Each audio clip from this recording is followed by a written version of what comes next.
bouleversement.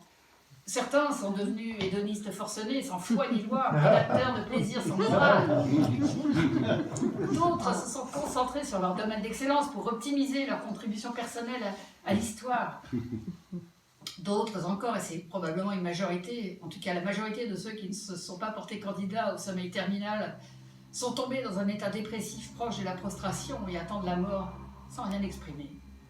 On se doute que leurs sombres pensées les torturent et qu'ils vivent un enfer.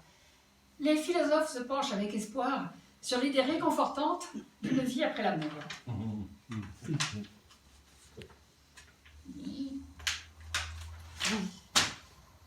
Où est-il?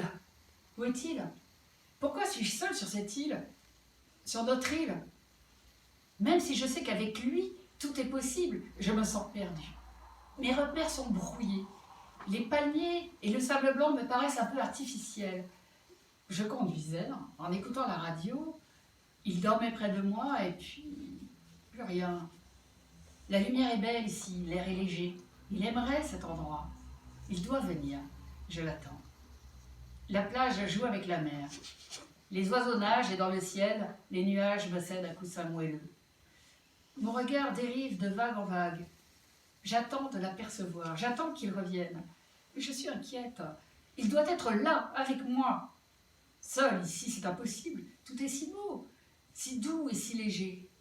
Alors, je ferme les yeux pour écraser le temps, et je sais que quand je les rouvrirai, il me sourira. J'entends les vagues, les oiseaux, j'entends mon cœur. J'ouvre les yeux, et il me sourit. Cela ne pouvait pas être autrement. Un petit avion semble alors se matérialiser dans le ciel. Un scintillement furtif, puis un micro-éclat de lumière, puis une forme, et enfin une ombre sur le sol. Il est trop bas, il tangue, il s'écrase.